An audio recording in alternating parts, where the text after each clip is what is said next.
Nos deux gérants s'intéressent à votre portefeuille et en particulier à deux entreprises ce matin. On est avec Baptiste Revel de chez Tiepolo et Mathieu Serron de chez Galileo Trading. Mathieu, on va démarrer avec vous. Bonjour.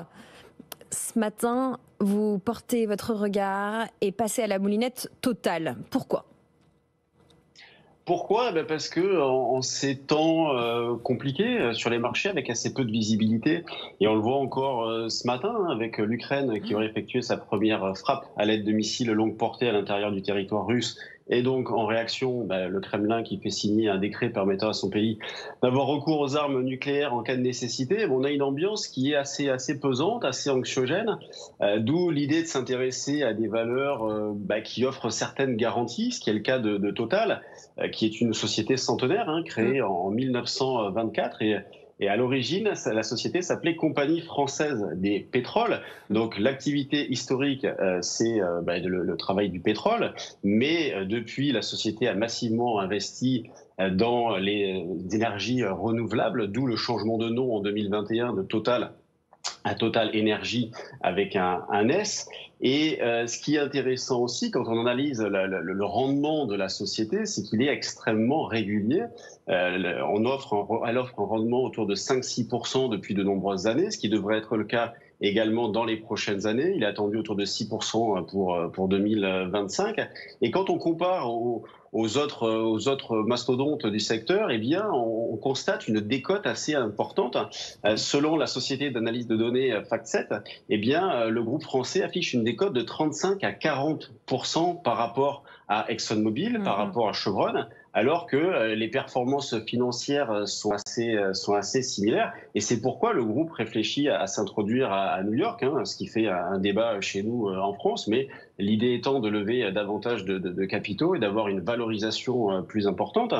Et enfin, graphiquement, bien qu'on soit sur un repli, là, depuis le point haut du début de l'année, le titre a perdu environ 20%. On arrive sur une zone support assez intéressante. On a un support autour de 55,5 à 56, qui a d'ailleurs tenu en milieu de semaine dernière. Donc vous voyez, on n'est pas très loin de ce niveau-là. Donc pour ceux qui cherchent des idées à court, moyen et long terme, eh bien, on arrive actuellement dans une zone de rebond sur Total.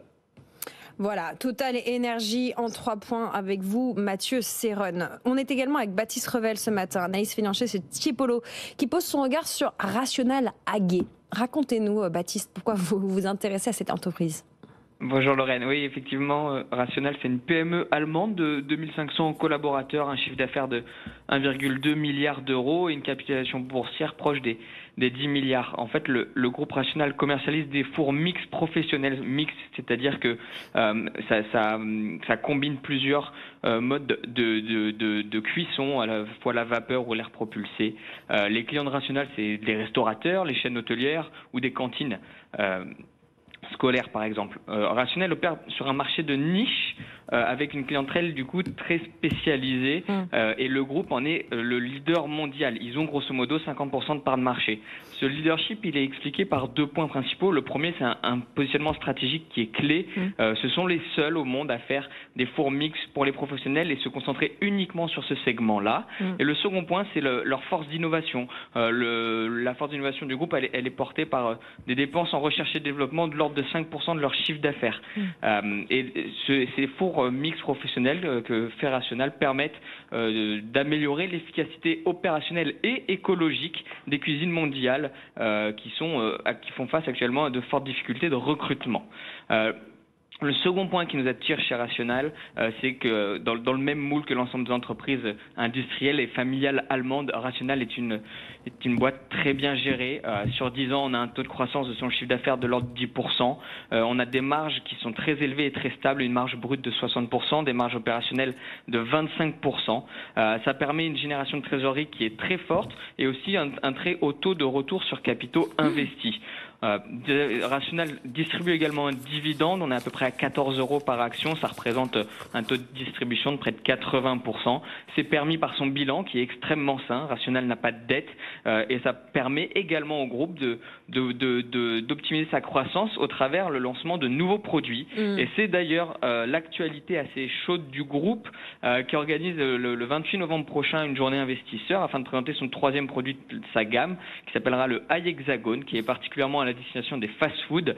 Ça intègre des options type micro-ondes.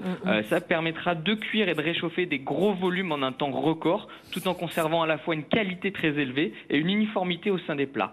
Donc voilà, la qualité de Rational nous fait dire que sa croissance devrait être portée par ce nouveau produit. Voilà, cette PME allemande, et oui, ça fait toujours tiquer quand on se dit qu'une PME en Allemagne, c'est 2500 employés, mais oui.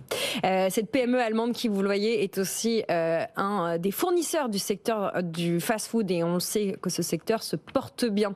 Merci beaucoup Baptiste Revel pour ce portrait Rational et puis Mathieu Serron sur Total Énergie. Ces séquences sont à retrouver en